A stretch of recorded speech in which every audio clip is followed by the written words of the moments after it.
but you're somehow here, welcome, then you can look up who your admission counselor is.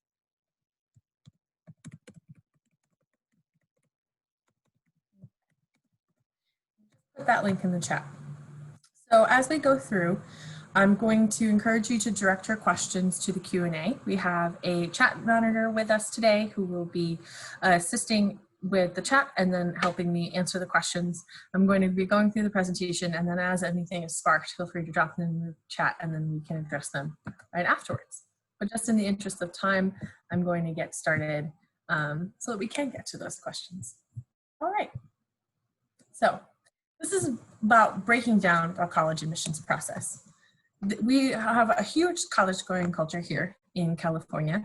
It's expected, but I don't know if we take that much time to always explain the different things that we're referring to. And then by the time you get to an admission counselor's desk, we then rattle off a whole bunch of jargon describing our processes, and it can feel like you need a glossary. So this is meant to help you avoid that sensation, to be able to ask the questions that are relevant to you and to your students, and to also go through the process feeling like you're being informed and being communicated with in a way that you can understand and that works for you. So really the objectives of today, I want to just break down some common terms, explain what we mean so that next time you hear them, they make as much sense to you as the person telling you. I also want to highlight some differences between institutions. We are in a state that has an interesting culture around going to college because of how preeminent the UCs are. And that can mean that we don't necessarily know about the different parts of institutional applications that we might know if we were in a different situation. This is going to help prep you down the line, help prepare you with those questions, and also overall meant to reduce stress and illustrate that you're not in this alone, as I am an admissions counselor here, representing a ton of admission counselors out there, all willing and ready to help you out. So first, let's begin at the beginning. There are 3 different types of post-secondary applications. So post-secondary being after high school. The most common one would be an undergraduate's degree. Now, you can be an undergraduate if you are interested in going to community college first, if you're going directly to a 4-year college. An undergraduate is someone who's either pursuing their associate's degree, which is that 2-year degree, or their bachelor's degree, which is that 4-year degree. Next comes the graduate degree, and this can bleed a little bit into the undergraduate experience. There may be some programs that some schools offer that you start the graduate degree early, but in general, students will do their graduate degree after they do the undergraduate. Some will go straight through to a professional degree, so that would be your doctors, that would be your lawyers, and some students will go back and forth over that line, pursuing both a graduate degree and a professional degree. When you are going through this process, and we're going to specifically focus on the undergraduate experience, there are some categories within that as well. So, for example, I mentioned I worked with any student applying to college for the first time. Now, the reason why I specify that is because that is what is meant or typified when someone says freshman or first-year student, as opposed to transfer, a student who has attended a 2- or 4-year institution and is now looking to attend another 2- or 4-year institution. The big difference between a first-year student and a transfer student is if a student has enrolled in college courses after high school. You're not necessarily or usually a transfer student if you've taken some dual enrollment credit, but if you ever have matriculated into college after you left high school, even if you never received a grade because you withdrew or something, that does technically make you a transfer. Now, there are also domestic students and international students. This is important for you as the applicant or you as the applicant support system to know because there are different legal requirements applying to these 2 types of students, domestic or international. Colleges will also have different ways to support. So for example, at CU Boulder, I work with any student applying to college for the first time, domestic or international. So I work with an international team to make sure that I can assist my international students with visa questions. Understanding and breaking down where you're starting from here is a good place to identify first what you need to then learn after that. Now, I talked about, you know, we're in a state where there are these preeminent institutions, and so sometimes there's a little bit of a lack of understanding of applications beyond the UC application or the Cal State application. So let's take a moment here and break down the different types of applications most commonly out there on the market today. First is the Common Application, or Common App for short. This is exactly as its name suggests. It is an application that is accepted in common by about 600 different institutions. This is a way for those institutions to make it easier for students to apply. It's designed to reduce some of the stress and the workload going into the application process, because the student can fill out one application and can send that application to multiple schools. The Coalition is also a similar application where you can fill it out once and you send it to multiple schools. A big difference is the way that the Coalition starts gathering information. Students from their first year of high school have the ability to start building a virtual locker where they can log projects, pieces of work, accomplishments that they have achieved as they're going through high school. So it is meant to provide a longer, more cumulative view of the 4 years and include more things from outside of the classroom. And then the last one would be an institutional application. We're actually pretty familiar with institutional applications here in California. The UC application is one, even though it's not necessarily thought of as one. But what an institutional application is an application that only that school or a member of that school system accepts. You cannot send them in common to any other schools. Now, there are some different components of applying when you're looking at application fee waivers. The Common Application has a list of criteria where if you meet one of them, you can request a fee waiver. If you belong to a state initiative, for example, in Colorado, we have a free app day for in-state students. Some schools or school districts will have free app days or months. You can also look for SAT or ACT test waivers. Even if you're not able to test, if you were able to receive the waiver, then you might be able to get a fee waiver because you received that waiver. Some schools may have waivers for alumni, and some schools may have fee waivers based upon certain programs. So it never hurts to ask. One thing I wanted to return back to here, though, beyond just the applications, is the Common App essay prompts. This could be an entire presentation in and of itself, and I'm pretty sure that there actually is one this week on the Common App essay prompts. But I wanted to show them to you just so that you're familiar with them, so it's not sort of a shock to the system the first time you encounter them. Take a look at these questions. The first thing I'm hoping that you notice is that they are multi-part questions. There are also 7 of them. Any one of these questions is really meant to assist the student the way that someone asking you a question plant would. For example, if you think of these questions like someone asking you, discussion, accomplishment, event, or realization that sparked a period of personal growth. This essay is meant to be like, almost like your student saying, I'm so happy you asked me that question, now that we're here. So this is to say that all of these questions are meant to be tools, levers.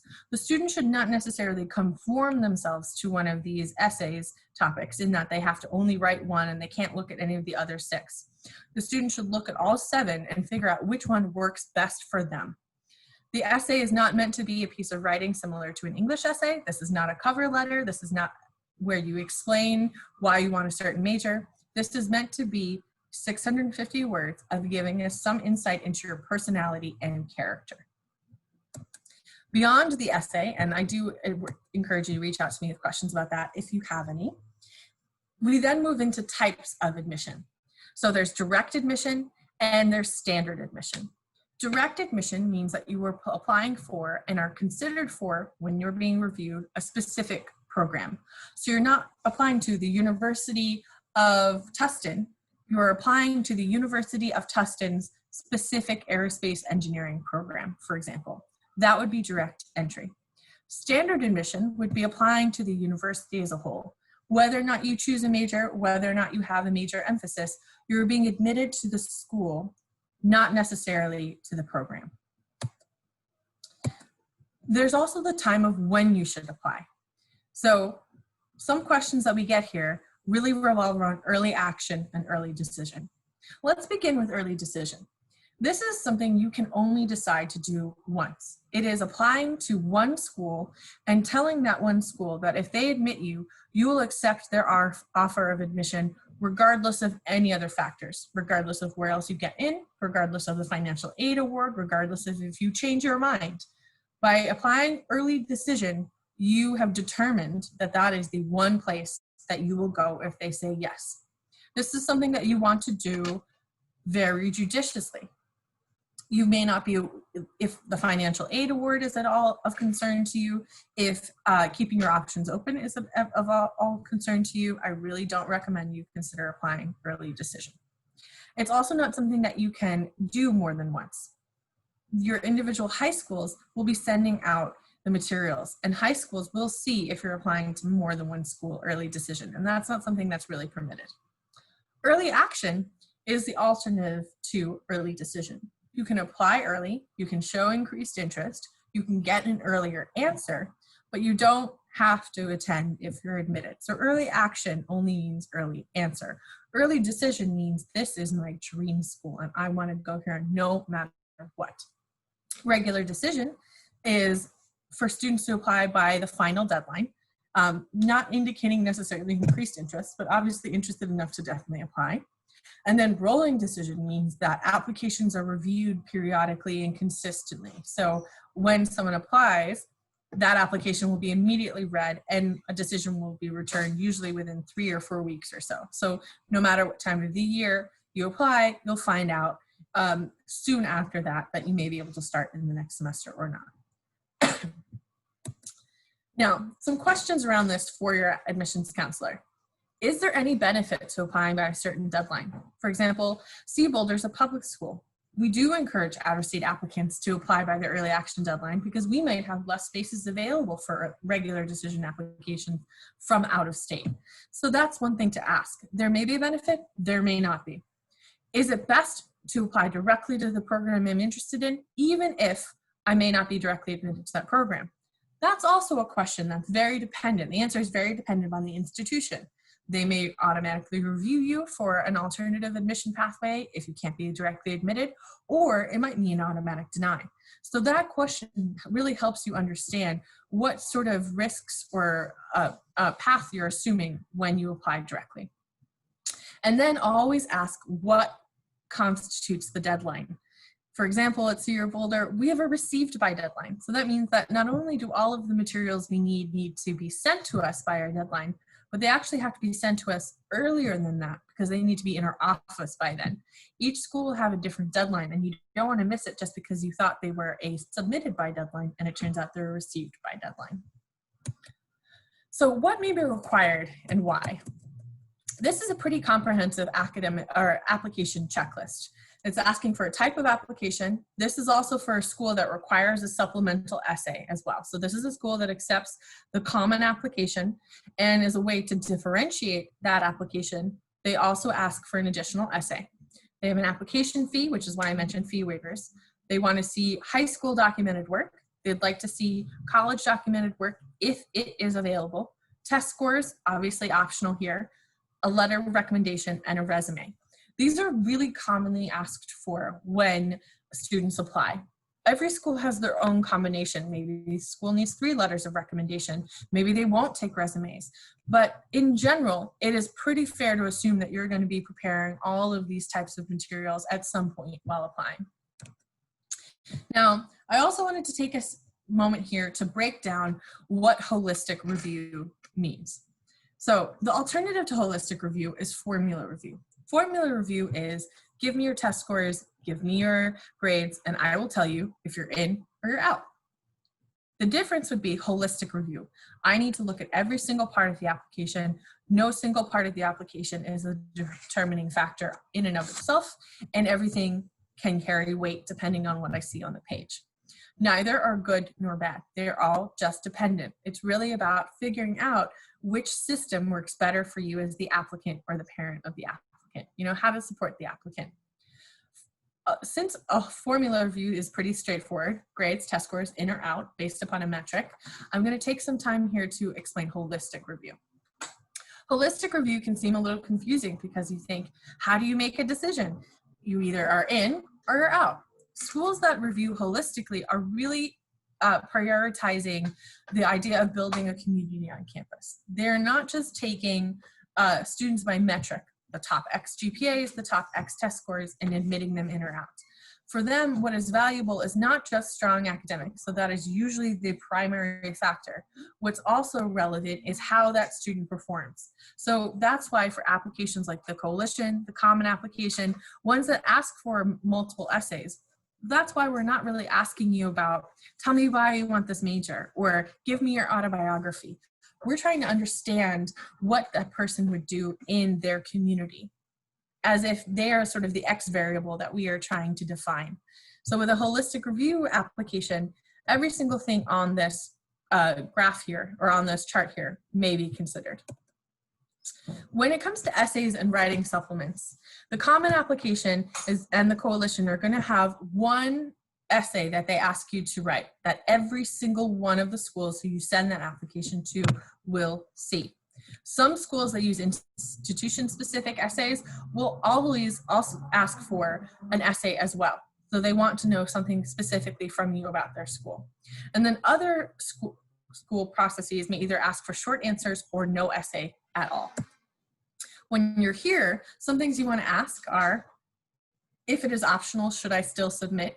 You always want to ask a school if they say something is optional. Is it optional? Is it optional but encouraged? Should I do it? Really ask them to define that for you. And then ask schools what they really are looking for in the essay.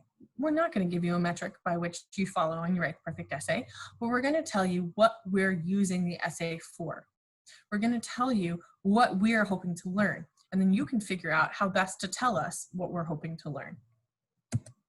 High school transcripts.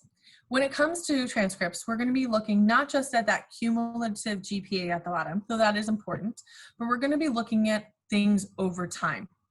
High school transcripts are a better predictor statistically of a student's ability to perform in college, because one long-term experience is a better predictor of another long-term experience. So we're looking at things like the trend in grades. We know that most students start off in first year of high school and they have a little dip where they're adjusting. So it's not just about one semester, it's about how the trend has gone overall. We also want to see how a student has taken advantage of opportunity. This is what it's meant by course selection or course rigor. It's really important to know here that it is all in context. We are never going to have a certain amount of course rigor that we want to see from every single student. That's because every single high school is different. And we can only evaluate students in context of what their high schools gave them the chance to do. So for example, if we see 3 APs on a student's transcript over the course of 4 years, and we realize that the school offers 4, that's a student who has really challenged themselves academically in the rigor. So if you go to a school more like a TUSD school, that doesn't mean that you should then take all APs, all ABs, all honors. You should have a really good reason for each one of those honors courses you take, your interest, why you want to challenge yourself like this. But if you have the option and you think that you can handle the upper level course, it might be a good idea to judiciously challenge yourself on the rigor. Now, you also want to ask about required courses for admission. Those could vary major to major, so you really want to ask what they're required. And you also, if you're here as a junior, you might want to ask now to get a sense of that early planning. Lastly, what if I didn't do so well? Performance is based, again, on context. If you're taking a look at your academics and you can see that academically your overall profile is very much out of sync with an individual school's profile, maybe consider that a reach. Maybe don't make every single school on your application list look like that reach school. Again, be judicious. But that doesn't mean that if you're applying to multiple schools, 1 or maybe even 2 can't be more of a reach where you're going for it. On the flip side, you also want to make sure that you are giving yourself an appropriate amount of context. There are an amazing amount of schools out there in the US, 4,000 to be exact. They all produce and have produced famous graduates, but they all educate differently. So you want to look for a school that is going to take what is going on in your transcript and make that sort of realize your ability instead of sort of stretching you too much. So when it comes to required courses for admission, these are Colorado's. Just to give you a visual example, you want to ask, especially if you're applying to a state school or a more competitive program, what the required courses are. Most Californians will meet those because California's A through G requirements are pretty comprehensive state by state. Now, in terms of courses and required courses to get in, it's a good idea to ask about the context here as well. If you change courses during your senior year, does that change potentially your admission? If you are applying to a specific program, are there certain sections of courses that they need or certain levels of courses that they need? And you can also ask if you've seen variation or fluctuation in your grades, you can ask how this might impact your admission.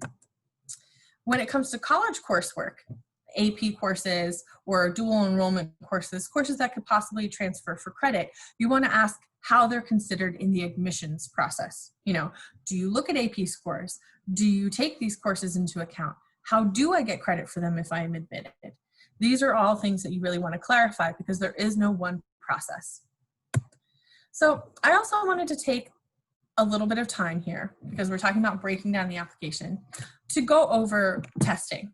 This is an incredibly new year when it comes to testing. Everything that people in admissions thought would take a long time to unfold, shifting the dialogue more to make tests optional, something that is much more commonly done, happened like that this year, all at once. So I understand that some parents and students might be feeling similarly as admissions counselors. Things have rapidly changed. So first, let's define what we're actually talking about. There's standardized tests, ACT, SAT, SAT2s, AP courses, those could all, or AP tests, those could all be considered testing. What is most commonly accepted and most commonly required are either the ACT or the SAT. I have not yet heard of a school that accepts one versus the other. Every school I know of accepts both. So I don't think that there's really any barrier to taking one or the other. But when you're talking about the terms, required is what we're familiar with. Tests are required. Tests are necessary. You have to send them in order to be looked at. You always want to ask when you're looking at a school right now that is test optional, ask them if there are any programs which scores are required or scholarship opportunities for which scores are required. Test optional. This means that you can send scores, you don't have to. There is a big amount of space in this category. Test optional could mean a lot of things, so you have to ask what it means specifically. Text flexible means that you can send different types of tests. So that might be a school saying, we'll accept SAT2 scores, we'll accept AP scores.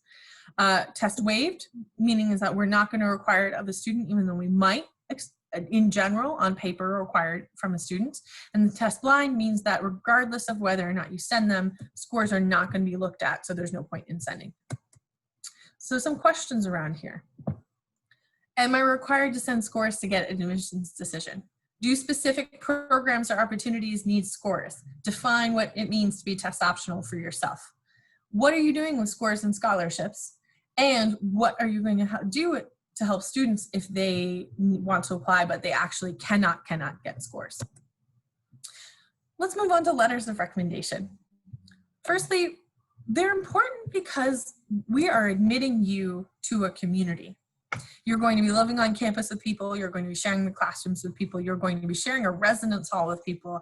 We are responsible for every single one of you and making sure that we understand who we're inviting into our community to be in community with our other students.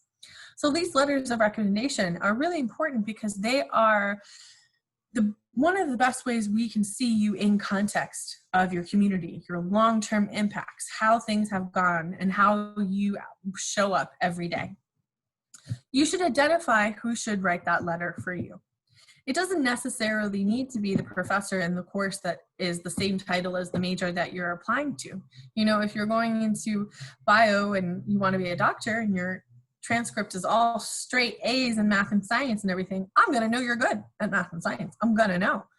You want to identify more who is going to help me learn something about you substantively, how you work with your teammates or your classmates, how you impact the people around you. Maybe that is that bio teacher.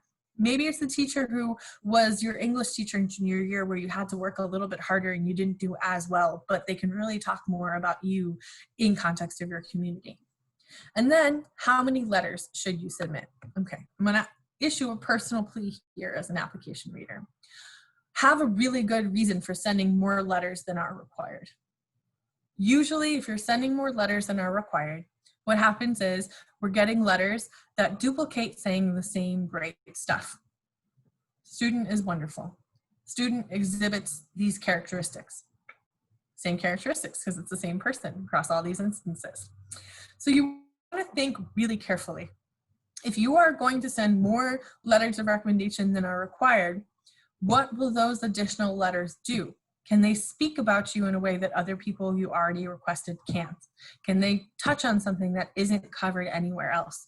Can they talk about you in a different context or a different setting than otherwise talked about? If not, they're not going to hurt you. It's just that's a lot for your reader to read, and it's not going to necessarily add anything. So other materials and considerations, and I wanted to also take a moment here to talk about portfolios a bit. I mentioned before, but schools might require a resume. It helps students give more context as to what the positions required, what the engagement was, how much time was taken. That's something, if they require it, they're definitely going to look over, and if they don't and you submit it, we're going to see. Honors awards, you can list that in your common application. You can list that in other sections and other applications. Make sure you're clear, concise. Make sure you're defining things. Not everyone might know the title for the award that they give to students at your school who have the top 5% GPA. So you have to define. Activities involvement lists. This is very similar to a resume, except on the applications, the boxes that they give for you to fill in can be a little bit tricky. So you want to make sure that you're very, very clear here on how much time every week you spend and how many weeks a year you spend as well. Now we're going to get a little bit more into materials like portfolios, recorded auditions, things that might be required for an artistic pathway. This will vary incredibly school by school. You want to make sure you're not taking anything for granted in here. You want to be incredibly well tracked. Use your Google Docs. Make sure you list every single school. Make sure you understand if they're screening. Make sure you understand so that's like a pre-audition. Make sure you know the deadlines. Make sure you know the format in which they want to receive materials. And make sure you're in communication with that school regularly to get everything together and all updated. Another thing to really think about is recordings and videos. Not every single school can process that YouTube video that you put together to demonstrate what you did over the summer.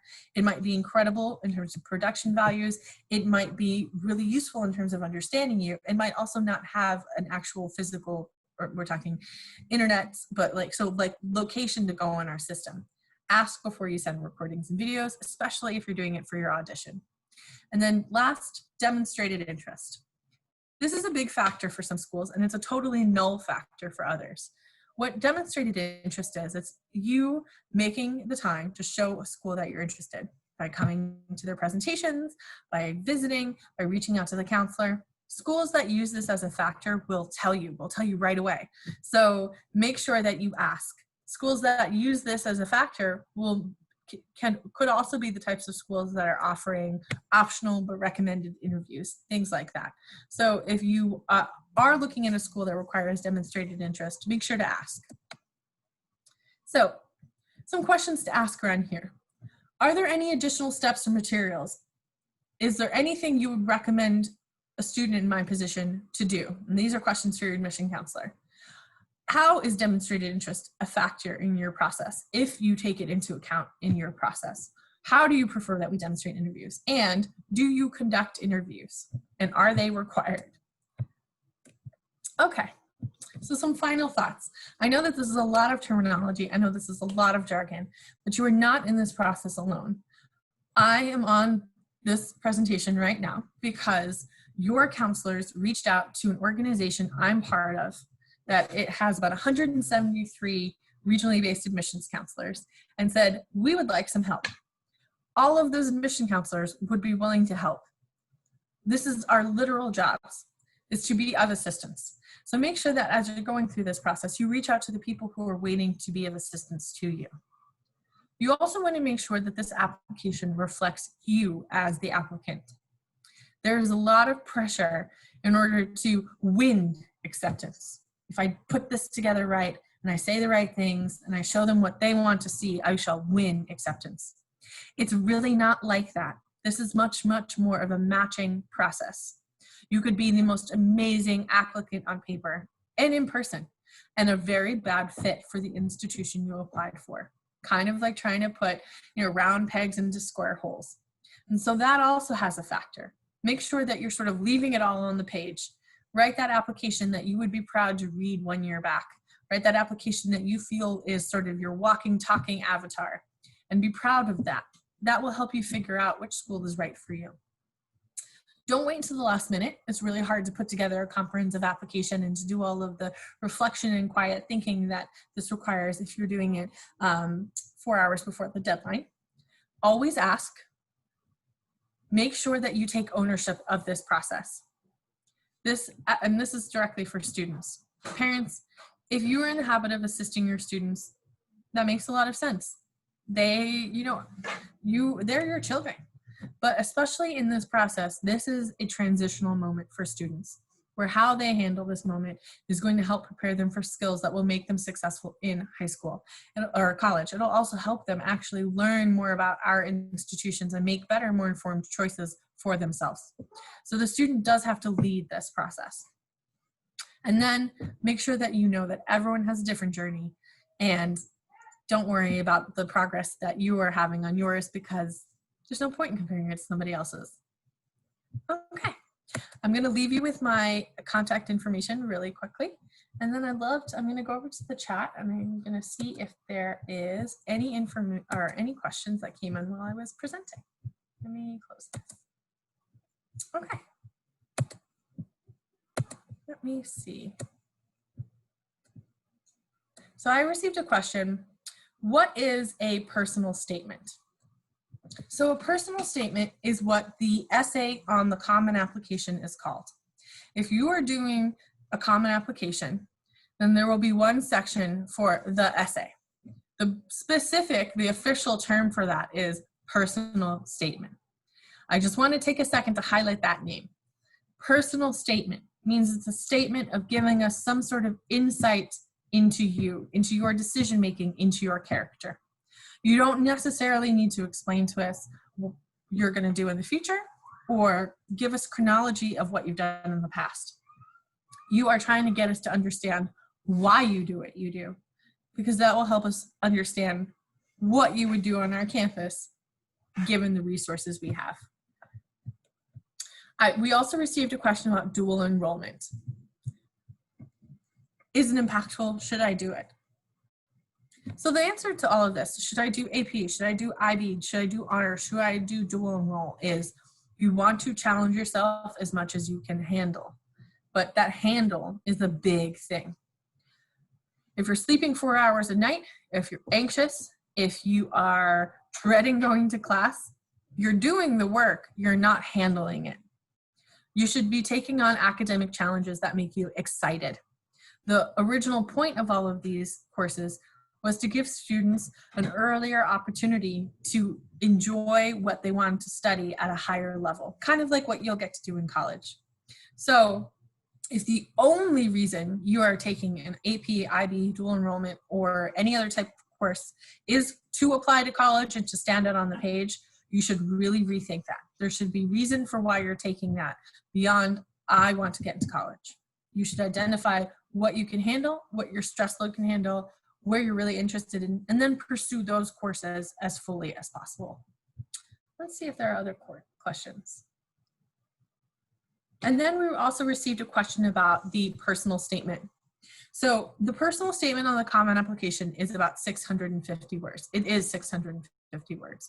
Most supplemental essays for the common application will be about 200 to 250 words. So those are also really short.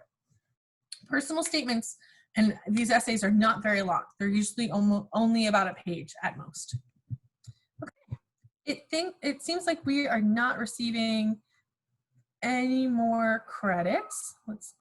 Our questions here. We did get one. What makes a student stand out from others when applying? There's no way that you're going to stand out in this application process to all admission counselors across all schools. So that kind of means this is not the angle from which to worry about your application. The way to do a really strong application is to have clarity of purpose, to understand what you're actually asking for. And I know you're like, well, of course, I'm asking to get into college. That's what I want. Frankly, over 50% of the schools in the US accept over 50% of applicants. So if you want to get into college, you're going to get into college. There are colleges out there for you, no matter what. But if the question is, I want to get into the college that is going to make me the person I am meant to be, I want to get into the college with the social environment and the academic programming where I'm just so alive and on fire with learning and happy, that's the difference. So the way you make your application stand out is having the clarity of purpose of understanding what you are looking for. So your transcripts are pretty well set when you're applying. You choose your recommendations judiciously, and you have that clarity of purpose when you're writing your essay. So you are giving us insight into your character, into your decision making, so that we can understand why a person on that essay or in that essay would want to come to our school. Then another question, when I refer to reaching out to the admissions counselor, do I mean contacting someone who works at the admissions office of each school you are applying to? Yes. So an admissions counselor position is different school by school, but in general, an admissions counselor is the person in that admissions office at that university who is responsible for students who attend your high school, who will be involved in the review process of your application. So I'm an assistant director and I have those responsibilities, but I'm also the primary my primary responsibility is to be the admissions counselor for Southern California first-year applicants. So I'm part of the group that reads your applications. I come do the visits every year. I am the first line of contact if anyone emails our office. The email comes to me, and I'm meant to help guide you through this process. So that there will be a person like that, an admissions contact for you at every school you apply to. Okay, seems like we have come to the end of the questions. So I'm just going to thank you very much and encourage you all to reach out to your admission counselors, to listen to your counselors at your high schools, because they really are great counselors, and to reach out to me if you have any questions down the line. Have a great one, y'all. Bye-bye.